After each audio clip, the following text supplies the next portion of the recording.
Got it.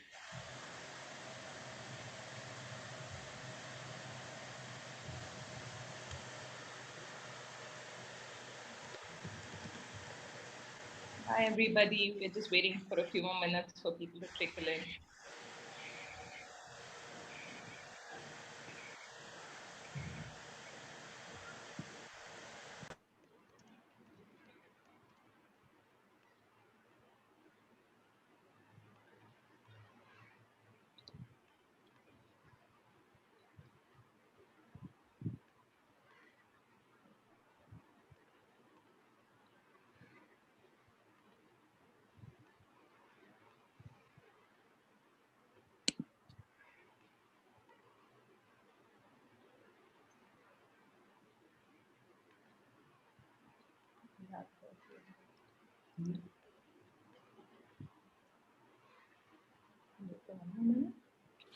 We have quite a few people who can start.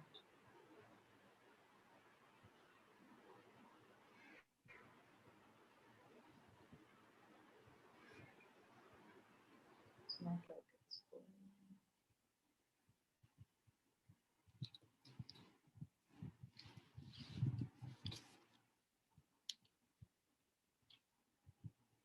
Okay, let's get started. We have about 30 people in the room. I think more people will start trickling in. So good evening to everybody here. I'm Supriya, and this is my colleague Akhil from Agami.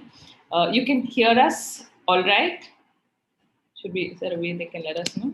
I'm guessing they should be able to, right? Yeah. All right.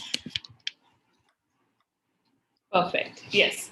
Fantastic. Let's get going. So most of us are familiar with the eCourts project, right? It's had the mandate of leveraging technology to improve how the judiciary works as a whole. And what it has done and not done, its actions and inactions have had a huge impact on our lives, especially after last year and this year, with COVID hitting us.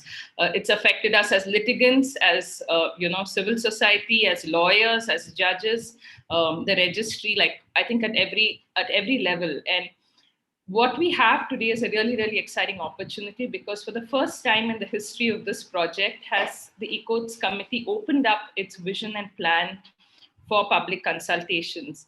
And each of you is showing up here, and it's wonderful to see the room trickling in and increasing in numbers. This makes the process worth it, right? Because unless we are able to sort of really take in the inputs from really a wide group of us, critically looking at what the plans and priorities are, how it affects our own world is going to be significantly affected. So thank you all for joining in. Just a few quick pointers. Agami was involved in the drafting of this document as an expert committee member, along with other members of the committee.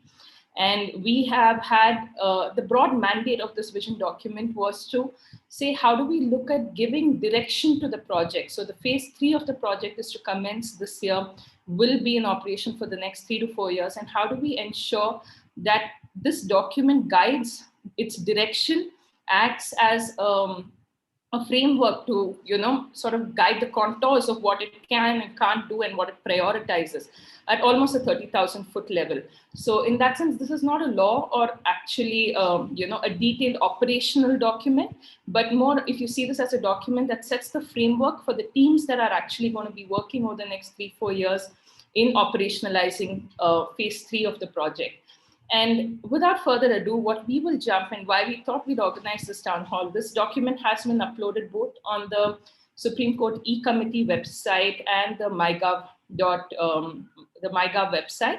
But what we thought we would do is to help break this down for you, because it is an 80-page document, and we know that not everybody, as much as we encourage everyone to read it and provide the most detailed comments, we thought it would be useful for those of you who haven't read it yet to have a quick context to what you can expect to see in the document, key highlights in it. And also, we have worked in partnership with Civis, which is an organization that works particularly in increasing civic participation in policy making, to create tools that are easy for you to provide your comments on. So through the next 20 minutes, Akhil and I will give you a quick presentation into what the salient features of this document are, broad reasoning behind why some of it has been articulated the way it has.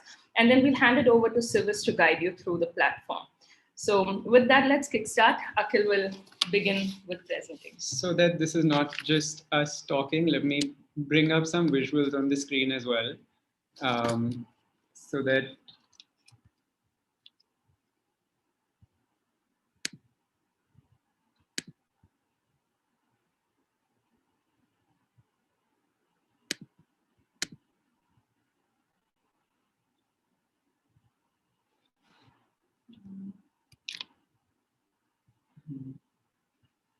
Let's go back.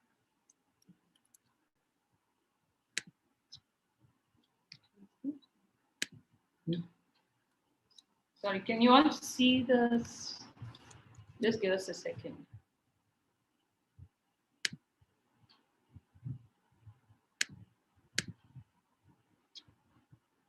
okay, so There we go. here we go. So we're already, the eCourts project started all the way back in 2005, and we've already had 2 phases of it go past. And in these 2 phases, we've had infrastructure, systems, and services come up. The infrastructure has taken the form of the connectivity in the courts, setting up various kinds of hardware, everything from Wi-Fi to the kiosks that we see in the court systems, as well as the e-enabled service matrix that we see in courts and outside of courtrooms. The systems look like the case information systems, which were developed initially by Wipro and then NIC and the National Judicial Data Grid and NSTEP. These systems work behind the scenes to ensure that information inside the courtrooms flows seamlessly. The services is what we really interface with. The most commonly availed service of this is the eCourts platform, on which each of us accesses the daily orders. But this also involved setting up of, say, virtual courts where traffic challan offenses are heard, or the e-filing or the e-payments portals. So each of these 3 phases has already gone past. It's important to also know the key actors that have played a role in developing these services. So the Department of Justice is the entity that funds the eCourts operation. From there, planning and strategic guidance of the project, exactly the kind of work that we are doing right now, comes from the Supreme Court eCommittee, which in turn instructs the NIC on technological developments that need to come in. Now, because of the federated structure of the Indian judiciary, each high court under Article 227, every high court has a mandate to govern the lower courts within its jurisdiction. So the NIC interfaces both with the Supreme Court eCommittee as well as the High Court computer committees to actually roll out the technology at the state level. Now, even while we're saying this, and we said that these capabilities came up in the first 2 phases, we're also conscious of some challenges that were faced. The first one is definitely something that's come out during the pandemic, which is the fact that connectivity is still a problem in a lot of courts across the country. The second one is that in terms of personnel, the CPCs, which are the central project coordinators, are the only people in the eCourts project who work full-time. Everybody else is either playing a judicial or administrative role on the side while also contributing to the eCourts project. So there has been a resource crunch there. The third is, of course, the federal structure that I just spoke of. The other one is that we have so far not done any process reengineering with technology at its heart. And the last one is that currently there are no effective feedback mechanisms where any user of any technical operation within the judicial service, if you're facing a problem, there is no direct way of giving that feedback to anybody. So these are challenges that we walked into this room conscious of. Yeah, and that gives you a quick context into where we are stepping in. Of course, the details are out there, but we are this gives you a sense of where we are today before phase 3 starts. And it's in that context that Justice Chandrachud, who's the chairperson of the eCommittee, really started articulating the vision, which anchors actually this entire vision document that you're going to be reading, which is around saying that ultimately everything that happens in phase 3 the North Star should be around equity, efficiency, inclusion and access. And how do we ensure that everything that is provided and prioritized through this project enables or furthers that goal?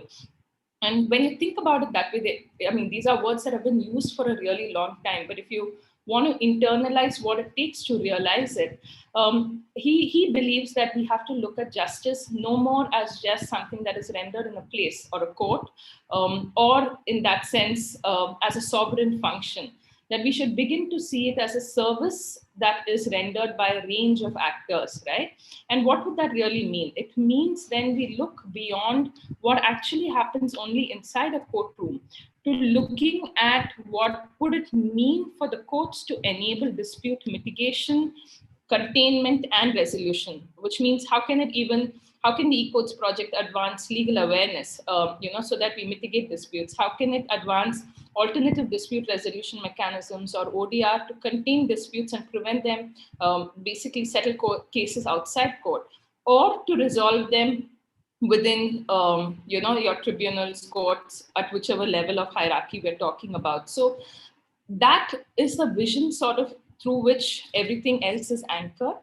And in that context, it is important to keep a vision also with values, which Justice Chandrachud has spoken about, I think, a few times in public fora, which is around, he uses the acronym TEST, but around trust, empathy, sustainability, and transparency. So how do we ensure that whatever is done to achieve this vision enhances trust in the legal system? How do we ensure that it embodies empathy, which is how does it ensure the most vulnerable who are affected by it, whether those are people in remote areas, on the other side of the digital divide, persons with disability, etc. The design factors them in.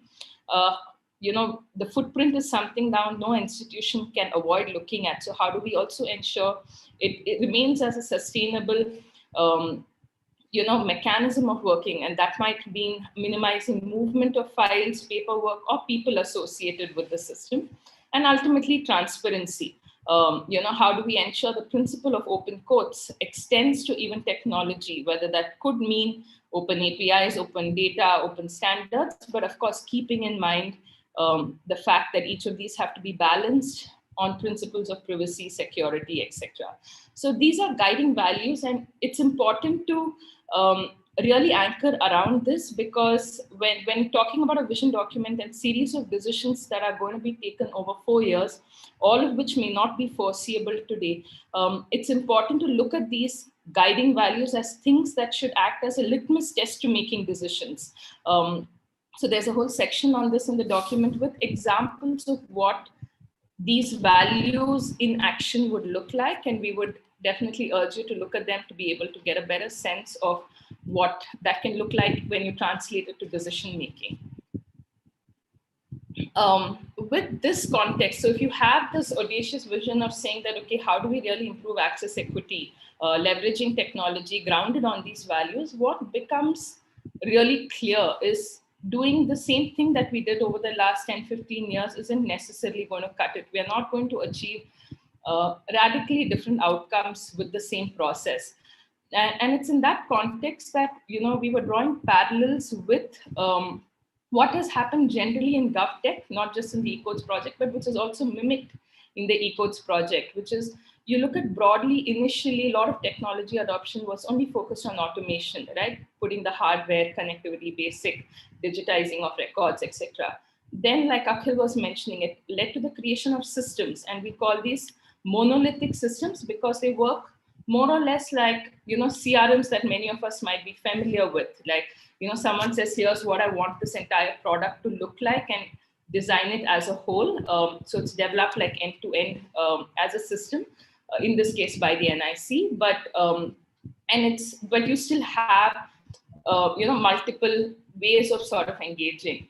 But given the diversity in the country, right? And if you look at the courts itself, we all know that court processes differ with state to state, sometimes even within state. We know the laws are different state to state. We know the context is different. And we equally know that the evolving needs are very different, like based on the context of each place. Given all of this, I think one of the things that becomes really clear is it's really difficult for any one institution to solve and conceive of every possible dimension of solution needed and design for it. And it's in that context, and you asked a different question. If it is not possible for us to solve for every problem and conceive of every context and diversity, how do we then enable more people to solve this problem? So that is so it's asking ourselves a different question, rather than asking how do we solve every need that is out there, to say how do we then enable more people to solve and adapt solutions that might be needed. So if someone in Bihar needs X, can we enable them to do so effectively and easily? And if someone in Kerala needs something else, can we enable that? And so that is actually the flip in both the position, because so far dominantly the way the eCourts project has worked is it has built all the solutions by itself and offered it to every actor, whether you're a company, citizen, lawyer, judge, etc. Right? So now, when you talk about taking it at the heart of this vision document, is you see the taking of an ecosystem approach, which means at the first level, you design for use of multiple actors simultaneously. So you basically are not just, it's not just judges and like NIC sitting and deciding, looking at what the needs are, but how do you design for the needs of multiple people together? Because there are multiple users to the same system.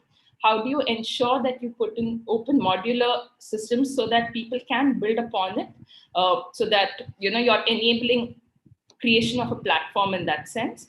And how do you ensure there are strong governance frameworks that allow the usage, data privacy, security? So you're almost saying that you go from being a person who's building every solution to being an enabler of an ecosystem. Okay, you want to take it? So with this framework, and particularly keep in mind the ecosystem approach that Supriya just spoke of, we're now really coming down to what does the vision document say we should do, and we've anchored this into three broad systemic lenses really. The first is setting up of digital platforms. Second is simplifying our processes, and third is having the right form of governance for this entire operation to run. Now, straight away jumping into the first one, which is the digital platform. Here now, on your screen, you'll see three planes, right? The bottommost is the core infrastructure. There are services and solutions over that. And on top is implementation and adoption. Now, imagine the lowermost, the pink layer, almost as if it's a railway platform, right? What does the railway platform do? Or rather, what does the railways do? They set up the train lines. They build a physical platform. They provide the basic infrastructure, water, electricity. They set up certain rules within which everybody who's using the railway service has to then operate. Beyond that, it is for individual vendors, individual operators, individual users to figure out their role in the process and be able to offer a different service even at that platform for them to generate their own traction and to get their own users to purchase their services.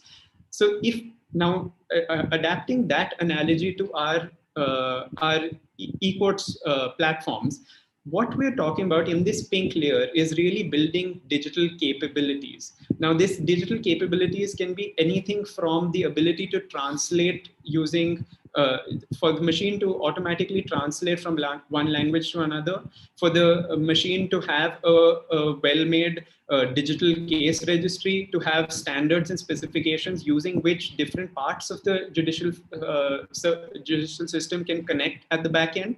So once we have this base layer of digital infrastructure in place, that is what sets in place the almost the playground within which services and solutions can then emerge, right? So thousands of solutions can build up. So say using the language translation capability, SUVAS, which the Supreme Court has currently has just built up, we can now have we can now do away with the requirement of in appeals to higher courts, the need to file English translations of vernacular documents. Or we will soon be able to have judgments that are released not only in English or the language that they were written in, but also available in any language that is used in India.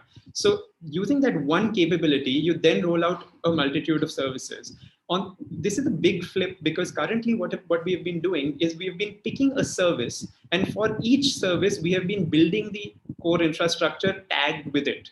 So imagine if you built a house where every time you broke a window, you had to build the house all over again in order to replace that window. Instead, what we're talking about is a modular infrastructure where if your window breaks, you can just switch that out for another window while the house continues to be your base infrastructure. Moving on to the next aspect, which is the process re-engineering. Just to add one more point to what I feel like another analogy that we might relate to is looking at it as a mall, right? Like when you create the infrastructure, you can have shops change, you can have your food court change, you can have different things inside it change, but the capability of the infrastructure is really there, and that infrastructure can be used in multiple purposes and multiple contexts if designed. So the design of it being modular is actually significant, because then that allows it to be extended and evolved to newer and newer contexts. So if you see most of what is in the pink layer, they're all capabilities that can have multiple applications.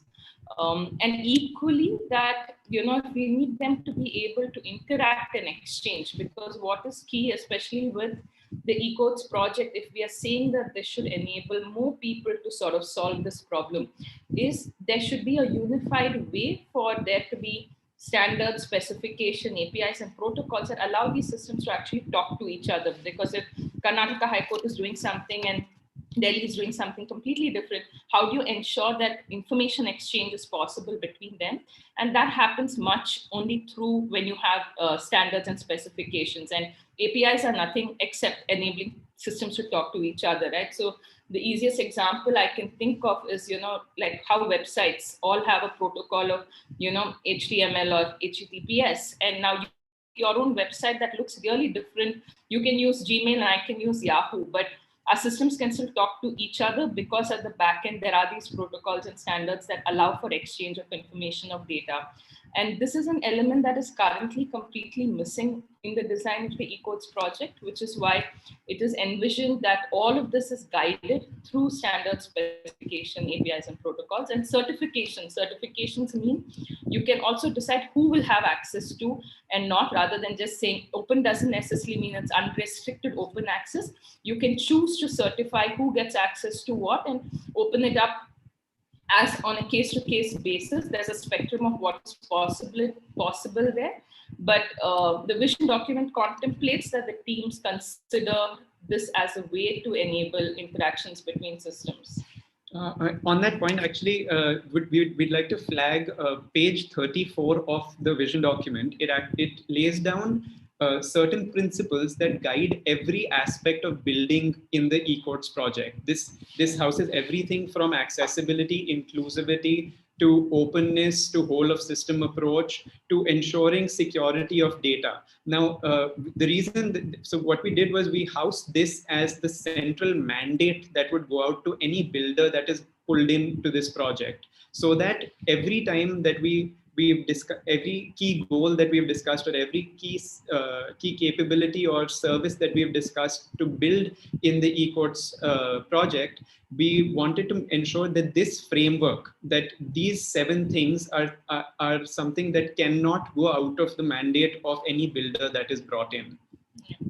And assuming all of this there, it allows, like if you see at the third level, partnerships. So if you are a civil society organization, how can you use, and assuming you're certified and you have access to these systems, then how do you integrate, like say ODR, if you're providing like paralegal support or something to communities there, how can your system connect with this? Or if you want to provide billing services for lawyers, how do you ensure like when a matter is closed, like you can use data from the system to be able to generate solutions? So it allows for infinite solutions to come from different actors, both state and non-state, to be able to connect to the system more seamlessly.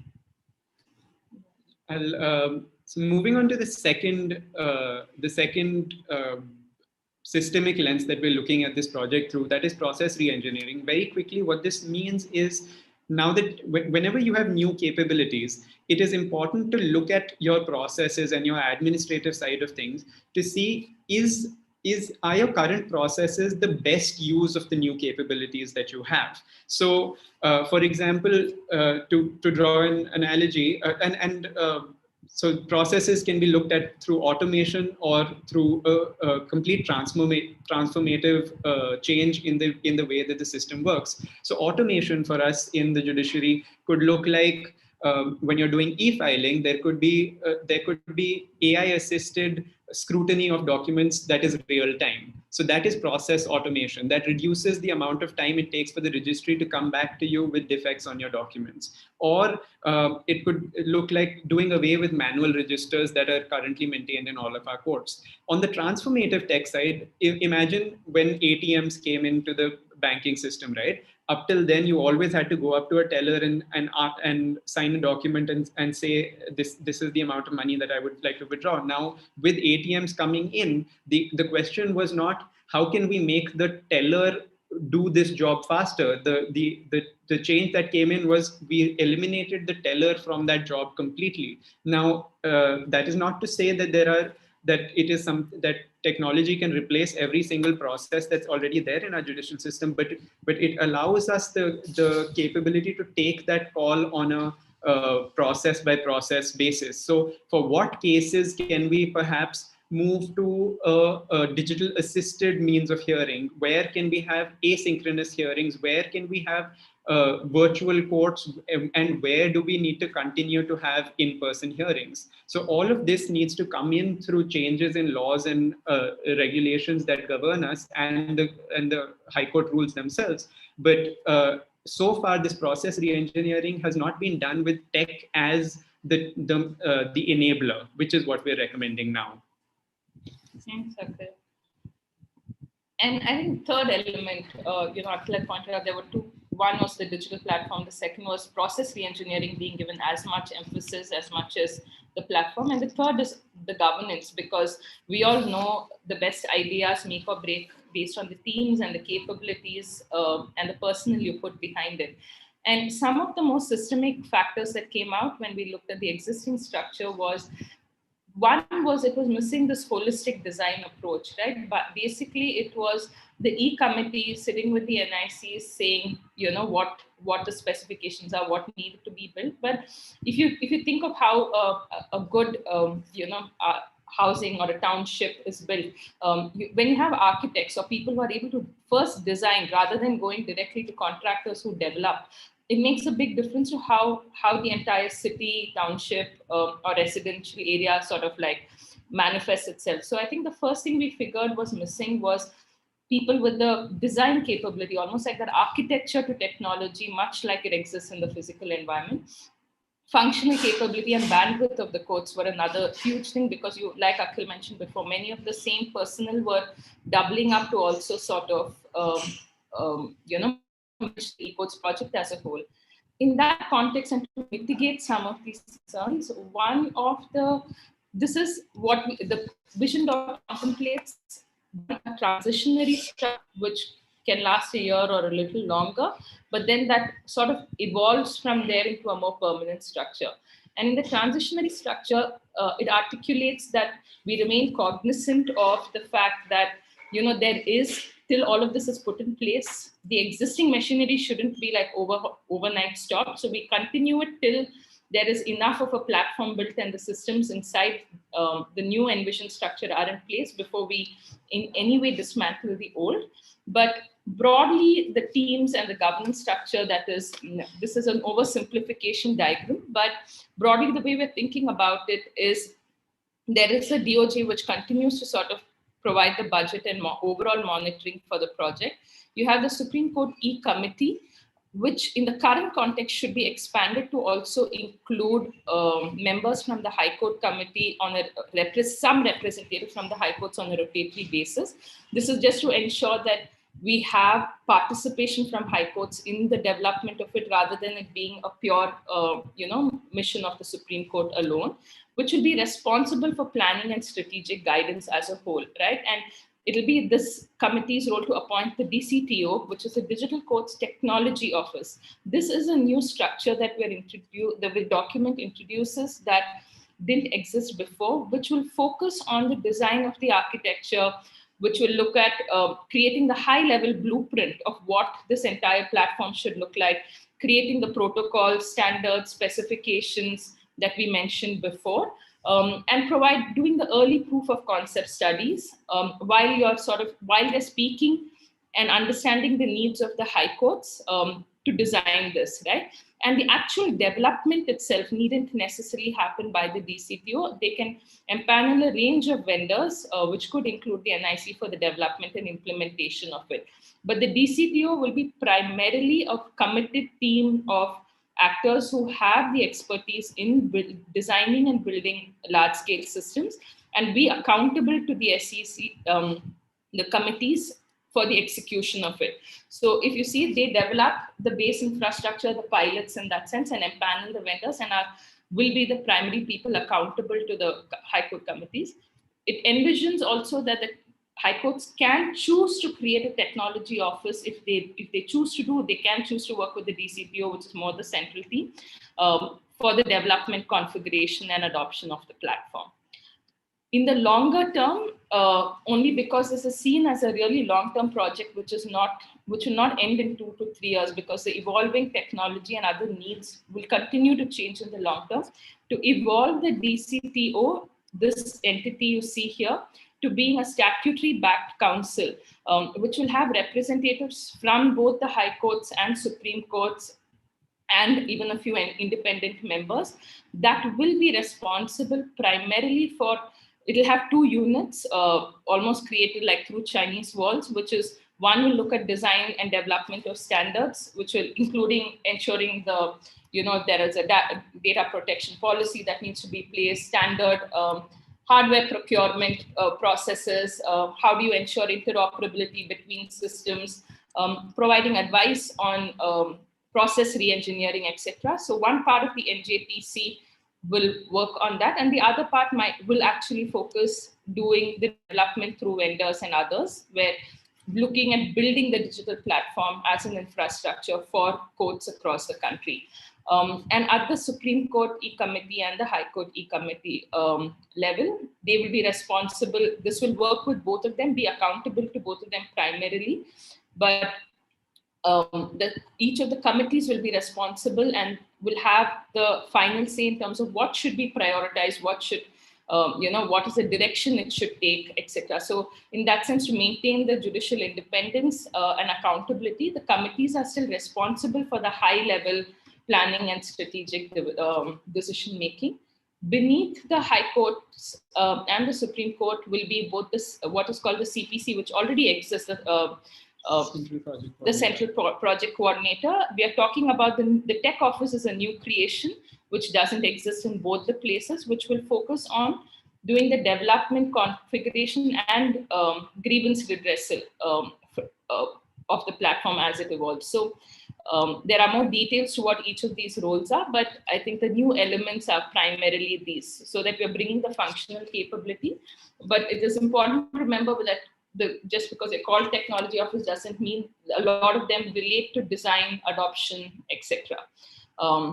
So yeah, that's broadly the new governance system that is proposed under the vision document. And with that, I'll just quickly run through what the key goals are, keeping in mind these 3 big changes, right? Which is around moving to a platform approach, talking about process reengineering with as much importance and a governance. Some of the key goals, which is more tactfully what should be achieved in the next 3 years, are talking about ensuring greater connectivity, power supply, and hardware that might be needed within the courts. At the next level, at the infrastructure level, these are some of the capabilities that, based on the information so far, have been prioritized, because these allow for the creation of many more services to come, the more machine readable documents, the more scheduling capabilities you create, the more translation. Suvas is the translation capability. The greater the ability for the system to sort of connect and build more services from there. And some of the services that have been envisioned to prioritize are a case management system that overall looks at how a case flows from the beginning to the end.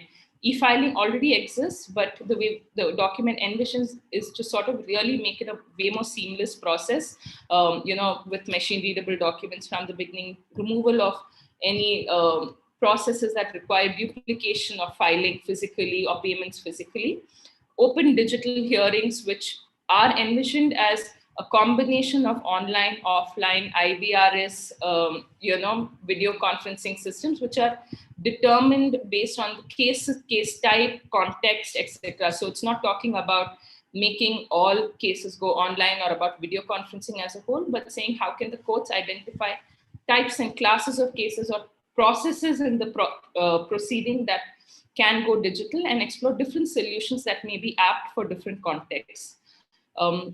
Rest are fairly explanatory. Happy to answer any questions later. But yeah.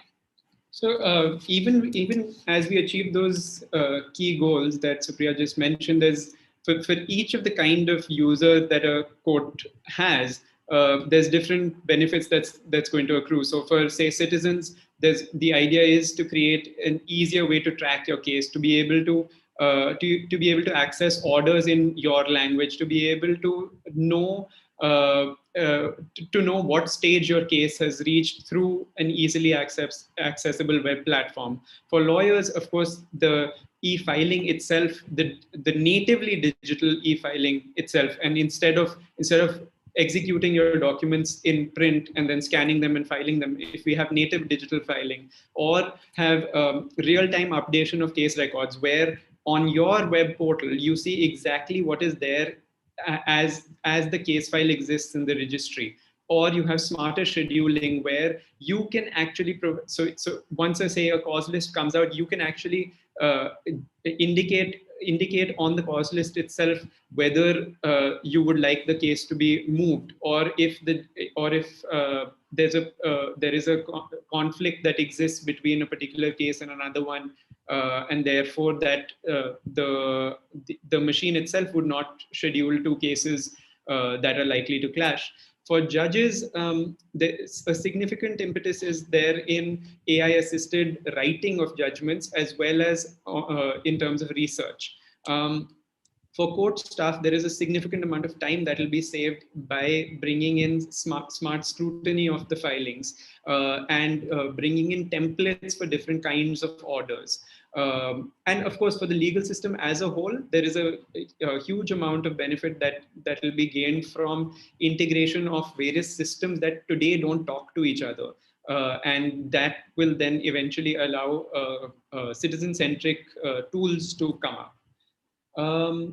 What's next, really? There's 5 stages. The first stage is to put out a blueprint. What this is currently is a vision document, which now needs to go in once we have refined it with the feedback that we receive, is for the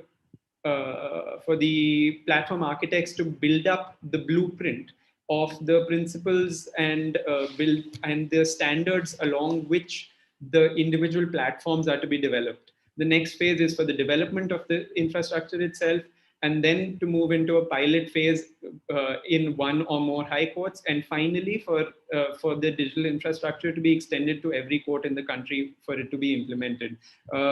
Also, please note, when I say high court, it means high court plus all lower courts within the jurisdiction of that high court. We're not going into this aspect right now, but in the document, you'll also see certain sections around change management and adoption. This is, so the drafting committee realized that there really hadn't been enough discussion around these aspects, which really hampers the ability of the vision document to move into an execution stage. So even at this vision document stage, what we've done is we've put down we've put down certain directions in terms of sequencing, budgeting, how the procurement is to be done, what sort of a monitoring and evaluation framework needs to be there to make sure that there are timelines for execution of each of the changes that we've suggested. And all of these are available in the vision document itself. Thanks, Akhil. I think with that, we'd like to hand it over. We'll definitely like to leave a decent amount of time for questions. Sorry, we've spilled over more time than we would have liked to. But if you look at one broad framework in the document, it at multiple places talks about both what the values, principles are, and suggested actions, that give a reflection of what are the nature of things that can happen under each course. So especially in the last slide, in most of those elements, you will see that it talks about what are principles and possibilities that can be considered. Before I hand it over to Divya from Civis, I would encourage those of you who have questions to please put them in the Q&A tab if you see them below. It would be great. We can try answering them after Divya's done. So Divya will now just quickly run through how you can use the Civis platform to be able to provide your suggestions. Thanks, Supriya. Thanks, Akhil, for taking us through the document. Good evening, everyone. So like Supriya said, basically Civis is a non-profit organization that will facilitate communication of your feedback with the committee who has framed the policy. So what I will do is, let me just quickly share my screen and take you through the platform on how you can actually go about sharing your feedback. Is everybody able to view my screen? Yeah, we can see it. Okay. So I will share the link to this particular page in the chat also. Basically over here, what we've done is encapsulated the document that Supriya and Akhil explained in the form of a summary, which it's an English summary which you can just scan through, which will give you the gist of all the major aspects that you need to understand. Once you've had a chance to go through the summary, there are a couple of questions on which your feedback would be required. These are the questions basically that will help the committee understand what is it exactly that the kind of thought process that you have when it comes to actually putting down the phase 3 in implementation. And there are these different questions which tie into different aspects of the policy itself. So over here, I have, let me just take through how I have, formulated my questions. I have already entered them and kept so that it becomes easier for me to scan through. So there are multiple choice questions in which you just have to select which response you agree to and what your view is, as well as towards the end, there is a question on which you can give an overall feedback on the policy. Anything that comes to your mind that you think is necessary, you can just do that. Once you do so, there is an option of making your response public. Now, what this means is if you make your response public, anyone who comes to this page will be able to see the text that you have typed in question 8, only question 8, and see your first name against it. Your full name will not be displayed under any situation. What happens is that this gives an opportunity to someone who's visiting the platform to actually understand what is it that other people are saying.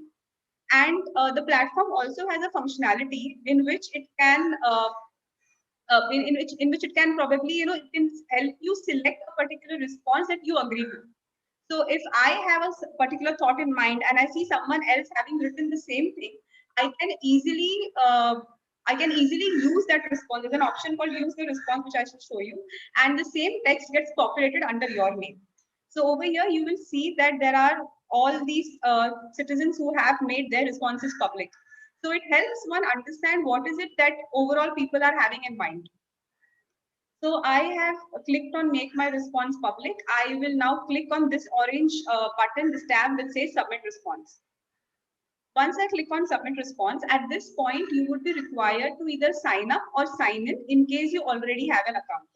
So there are 3 options. One is you sign up using Google, you sign up using Facebook, or you sign up with an email in which you will have to basically just enter your basic details, your name and your email ID. So I already have an account, so I will be signing in.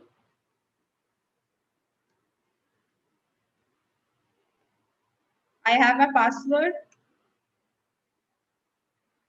And that's it. I have submitted my response. So basically, that's all that you're required to do. Your response gets populated over here, and anyone who is coming on the platform can view it.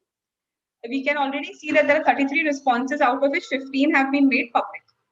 There is another option over here, which is to basically share your annotations on different provisions within the document. So in the summary itself, you'll see this very first line wherein you can read the document completely and annotate it. If I do so over here, I will be able to, this is a complete document. Scan through it at whichever point, wherever you're reading. If you just want to annotate some section and share your comments on it, all you have to do is select it, click on annotate, and make your comment over here. This comment will then be posted as a public comment. And what will happen is when we are actually taking the feedback back to the committee, these comments which are made to different sections of the document will also help them understand what is it that what are the thoughts that you all are having with respect to different provisions. Coming back here, you have the option, once you've drafted your response, annotated the document, you also have a choice of spreading the word on social media. These are the channels on which you can do so, by which you can basically share the link to this summary on it and make people aware that there is a platform on which you can actually come and give your feedback. So this is pretty much all that you are required to do. It doesn't take more than 5-10 minutes for the entire process. I will also share the link to the page in the chat shortly. And yeah, in case there is any question that is there, please feel free and share it in the chat box. We'll address it. Thanks, Divya. We do have 15 minutes of the town hall up. So if there's any attendee that wishes to drop a question either in the chat, please do so. Or if you'd like to raise your hands in order to ask a question online, please do so. What we'll do is we'll highlight you to enable you to be able to ask your questions. We have about 10 minutes to take questions right now. In the meantime, we are trying to answer as many of the questions in the chat as we can. And yeah. I think, Divya, there's just one person who's mentioning that they're having, if you see the chat, someone's mentioning they're having challenges in using the link. So if you can respond to that, it would be great. Sandhya, I've just opened up your mic. If you can unmute yourself and please feel free to voice your question.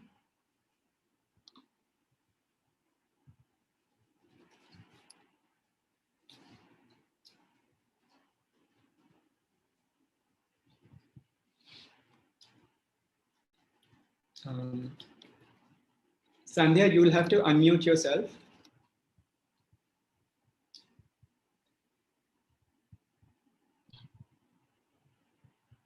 Okay, there may be some issue there. In the meanwhile, I also see Ayushi's raised her hand. Ayushi, would you like to ask your question?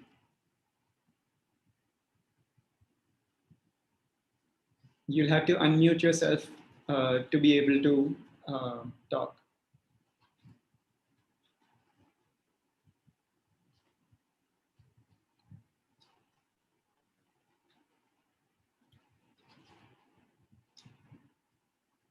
Oh, okay. I saw your comment in the chat saying it was done inadvertently. No worries. So we have quite a few questions in the chat. So in case there's no questions to be asked live, what we'll do is we will continue answering these questions in the meanwhile. I see another question from Parth. Parth, do you want to unmute yourself and ask your question? Yeah. Hi guys. Thank you for the wonderful session today, and it was quite informative. In fact, this was some information that I've been looking for quite some time now. To give you some context, I've been working in legal NLP, so basically legal text processing, for quite some time now, and specifically focused on generating head notes automatically. That was kind of my PhD topic.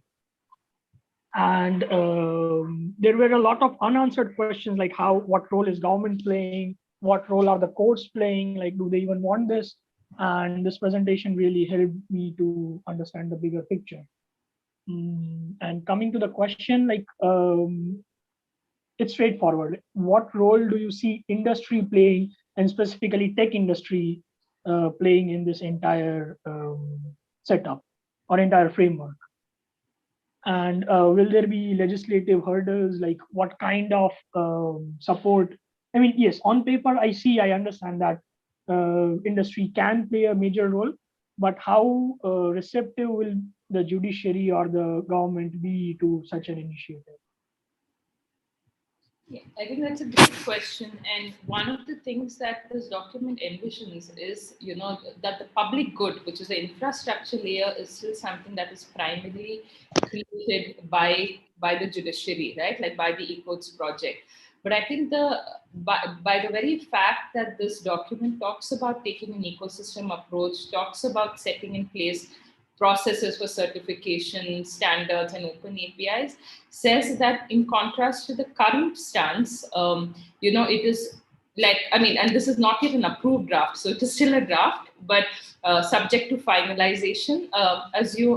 The direction it seems to be taking is an acknowledgement of the fact that the industry can play a big role in building additional solutions over and above this, right? So, and solutions that can integrate with the system and can connect with the system. So that is primarily the big place, because that today, as most of us know, between the captchas, between all of that, it is really hard for most people to be able to develop solutions on top of that. So I think that is how we see the kind of solutions that are possible then are infinite, right? Like whether it's better research tools, whether those are we already have several providers who have started providing solutions for lawyers or different litigants.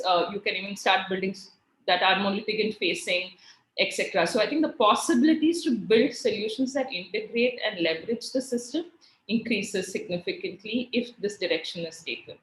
Okay. Can I ask a follow-up question if we still have some time?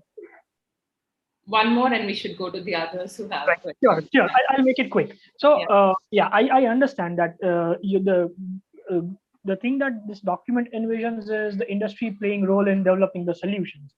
But what about the infrastructure part? Because it's really frustrating as a researcher or as somebody who is trying to develop some solutions. Sorry, can you just say that again? We lost you for a second. What about? Okay, so what the document envisions is the industry playing role in developing solutions, but will it also play a role in developing the infrastructure? Because the current state of infrastructure, like whatever I know, the judiciary is trying, but it's really bad. And specifically to point out Gujarat High Court, for example. So I think I get the gist of your question. So the way the document imagines that at this stage is as follows, right? So if you go to the governance, if you go to the section titled governance in the document, and if you see what the role of the temporary office, which is the DCPO or the NJTC in the long term is, the core team will be within, which will operate like as core staff, like the people who do the blueprint of the architecture, figure the broad design frameworks, etc. What the document envisions is that they then can empanel a range of actors, because today it is only the NIC that is actually developing any of the infrastructure or solutions, right? Services also. In this document, what it also talks about is that those offices, the NJTC or the DCPO in the interim, can empanel vendors, which can be a whole range of actors. So it can be a full, which can include private players other than NIC to be able to do the development of these services. Right, understood. Thanks. Thank you guys for taking the questions. And Thanks, yeah, Raj. I'll try to reach out with more questions, but right now I'll let others speak. Yeah, it would be great if you can look into that section of the document and suggest any ideas you have on how that can be improved. Absolutely. Yeah. Thank you. Thank you. Any other questions that people would like to share? Ask verbally, otherwise we can continue to answer them. Oh, I see more questions have come up on.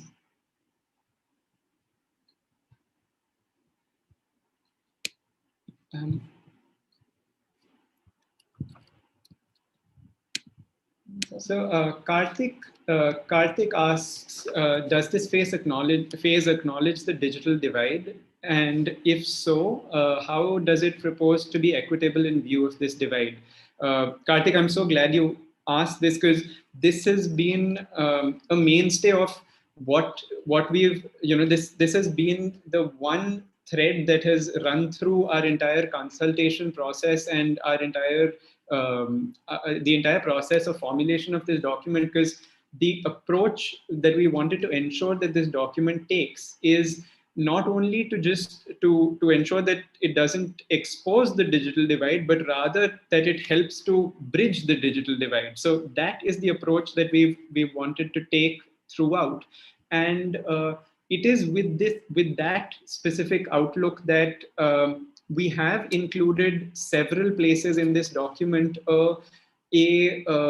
almost a mandate that any and every piece of either infrastructure capability or a solution that comes out of the eCourt phase 3 must be tested for inclusivity and accessibility as a precondition to it being released. So and you'll find that language at several places in the document. That said, you will also find several references around the document to in fact not only explore digital options such as online hearings, but also say IVRS, which is then trying to leverage means of communication that are a lower common denominator that is available to more sections of the population. But again, that said, the whole purpose of this consultation phase is to source the concerns that emerge from reading the document, and in case having seen a particular section of the document, you feel that it does not sufficiently account for the digital divide, we would really like to hear from you, and we'd love for you to bring that out for us so that we can address it in the draft. Yeah, and just because I see that it's a question that even Bhavani has asked, after that we'll come to the question I think Tanmay and Rupali have asked, which I think have overlapped. But just to close on what Akhil mentioned, which is why the document talks about like a spectrum of capabilities. I think one way, for example, when you think of actually the services that are being prioritized, it's not being thought of as a one size fits all. It's talking about saying, take a contextual, like in certain cases, certain case types, here is how you look at what can happen through IVRS, what can happen through video conferencing, what need to have assisted modes, assisted modes. So it contemplates a spectrum of solutions, but equally, the principle of taking an ecosystem approach also means that if I'm, if I believe that in my community, this is what will be taken to bridge the divide, it makes it possible for me to now build a solution on top of what the courts have to integrate it. So if I'm a university, civil society organization, it allows me to integrate solutions that which might be very niche to my context and community, to be able to integrate it. I hope that clarifies. Just in that context, I wanted to add, so far we've been, the judiciary has been engaging in a binary. It is judiciary developing solutions for users, which is where we really feel this ecosystem approach comes in, where you bring in also this aspect of the intermediary. There are so many organizations that have the capabilities and the interest in assisting users to be able to access justice in a in a more wholesome and in a more accessible manner. What we're really trying to do is play at the eCourts level, play the role of enabler rather than builder, to allow for the entire ecosystem to come up with these solutions, which will then be able to address these problems that individuals face. Maybe we should address now. We hope that answered your question, Bhavani. Also, Rupali and Tanna have a question around centralization of data under ICGS, and I think Tanmay's question is around how does the vision data collection and interoperability, why is it shared with the MHA? So I think the question around the ICGS and centralized data. So we have actually been we have actually been looking into concerns of data sharing, and so let me start off by saying that at any point an open system does involve sharing of data, right? That's where the definition of openness comes from. And in our suggestion of openness, the counterweight that we spoke of in the draft itself was that openness needs to be balanced with data security and ensuring that the right kind of data is open. Now, specifically addressing the question around the centralization of data under ICJS, I think it's important here to think of the fact that the eCourts project is one node of the ICJS, where certain data is pulled into the eCourts framework and certain data is pushed out of the eCourts framework, which is also linked to the ICJS. However, this is governed by what the purpose of this data is. So where eCourts interfaces with ICJS is that say you have somebody that's accused of theft, and the maximum imprisonment for theft is say 7 years. Now, if a person has been incarcerated for 3.5 years already, they are eligible for automatic bail under the CRPC, right? However, several studies in the last decade have shown that enabling provisions like this are not enforced just because there is a manual scrutiny of which persons have been incarcerated for what period of time, who is eligible for what benefit, what rights have accrued to which prisoner. And because of this manual scrutiny, what often happens is these benefits are overlooked. So it is really to account for these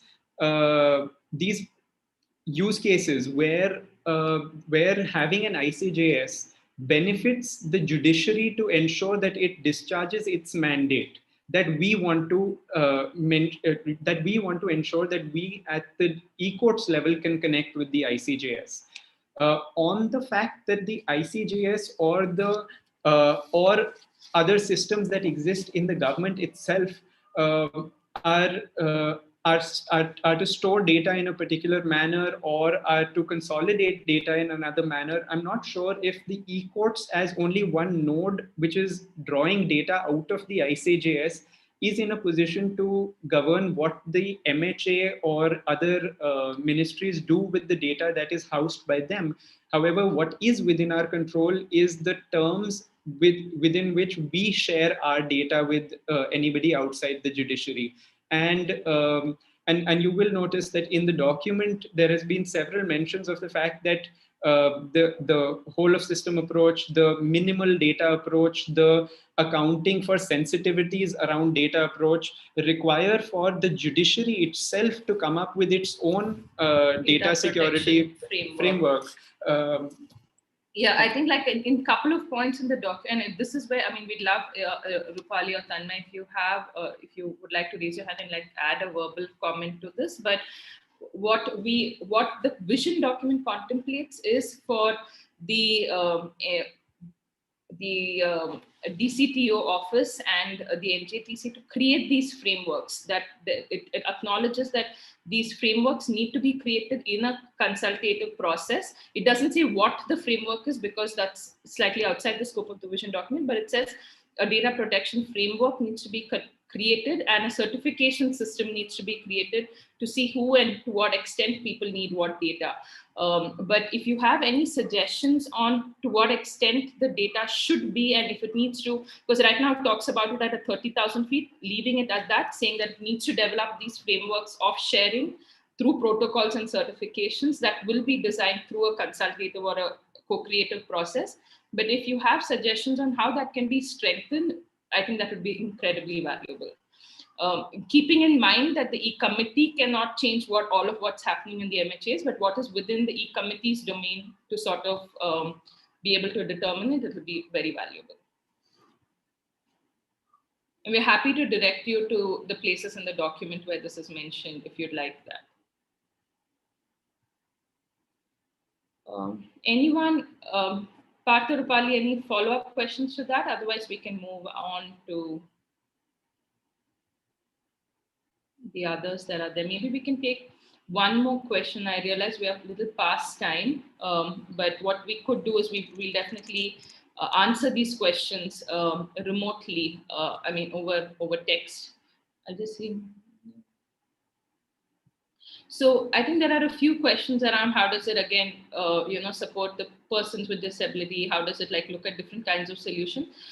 It is to mention again that in this vision document, we haven't contemplated every service or solution and the design of it in that sense. By articulating in the core values that, that empathy being a core value to it, we've given suggestions of how it can be done in ways that are inclusive, because at this moment, because a lot of that comes in the specifics, of how it is actually designed and what solutions are prioritized. But if you see both in what the key goals of the document are combined with the values, it talks about taking these principles into account while designing it, rather than saying this, and it gives a few illustrative examples of what can be done, but without giving an exhaustive list of items that have to be accomplished. But happy to again take suggestions on how you think this can be strengthened further in the document. So I think a lot of the last 2 points, which is more around, orders and judgment not being uploaded, we realized that the monitoring and auditing processes of data and system has actually been really weak, or let's say that there's a lot of scope for improvement going forward, which is why if you see, because there need to be strong feedback loops that show errors, in data, if orders haven't been, or if there are incorrect, data information put in, which is why the monitoring and evaluation section talks about building into the system itself feedback loops in a very strong way. But yeah, so if you look at that section, it talks about putting in place audit and other mechanisms as a way to address the issues of errors in data or information. I don't think we have time for more questions at this point. Thank you all again for attending and listening in and asking your questions. We really look forward to hearing your comments. I think most of what Akhil and I have shared are just what our understanding it.